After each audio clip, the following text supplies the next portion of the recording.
नमस्कार, times of Swaraj में आप सबों का स्वागत है। मैं हूं संतोष सिंह और आज हम टाइम्स ऑफ स्वराज में बात करते हैं। सतपाल मलिक ने एक बात कही है, वही सतपाल मलिक जो इन दिनों काफ़ी सुर्खियों में है। पुलवामा की घटना को लेकर, मोदी के ईमानदार होने को लेकर कई तरह के सवाल उन्होंने किया है, जिस वजह से वो सुर्खियों में है। उन्होंने एक बात कही है कि विपक्ष में जो भी लोग हैं वो 1 to 1 फार्मूले पर विचार करें, और अगर इस फार्मूले को स्वीकार कर लेते हैं तो मोदी का जाना तय है। तो ये 1 to 1 फार्मूला क्या है? इस देश में 1 to 1 फार्मूले का इस्तेमाल 2 बार हुआ है और दोनों बार कांग्रेस के खिलाफ हुआ है। 1974-75 में जब इमरजेंसी लागू हुई थी, 77 में चुनाव हुआ था। उस दौर में जेपी के चुनाव नहीं लड़े थे, जेपी ने 1 to 1 का फार्मूला दिया। जनता पार्टी बनी, बीजेपी भी उसमें जनसंघ का विलय ही हो गया, और जो भी क्षेत्रीय दल थे उनसे 1 to 1 सीटों पर समझौता हुआ कि जहां खड़ा होगा गठबंधन का एक साथी खड़ा होगा। और वो इंदिरा गांधी, वो कांग्रेस जो आज तक कभी इस देश में चुनाव नहीं हारी थी, वो पूरी तरह से हारा, और इंदिरा गांधी खुद चुनाव हार गई। इतना ही नहीं, इंदिरा गांधी उस दौर में चुनाव हारी जब 1971 में पाकिस्तान को 2 भाग में बांट दी। मतलब समझिए, इससे बड़ा राष्ट्रवाद का क्या उदाहरण हो सकता है।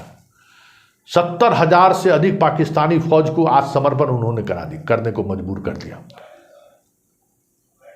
इंदिरा को दुर्गा की उपाधि दी गई थी, और वो दुर्गा 6 साल बाद इसी देश की जनता ने उनको बुरी तरह से हटा दिया। फिर 1989-90 में 1 to 1 का फॉर्मूला सामने आया। उस दौर में बीपी सिंह कांग्रेस छोड़कर बोफोर्स मामले में बाहर निकले थे, और कोई जेपी जैसा चेहरा इस देश के सामने नहीं था, भरोसेमंद। बस वही लोग थे जो उस दौर की राजनीति में, मुख्य धारा की राजनीति में थे।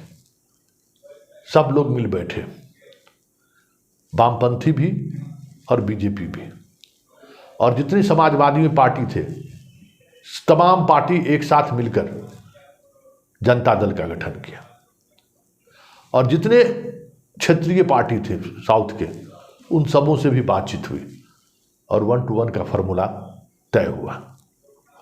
और राजीव गांधी जैसा व्यक्ति, जिसके नेतृत्व में कांग्रेस 400 से अधिक सीटें जीत कर आई थी, वो 197 पर सिमट कर रह गए। मतलब जब कभी भी 1 to 1 का फार्मूला इस देश में चला है, सत्ता में जो बैठे हुए कितने भी मजबूत व्यक्ति क्यों ना हो, उन्हें हार का सामना करना पड़ा है, चाहे वो इंदिरा हो, चाहे राजीव गांधी हो।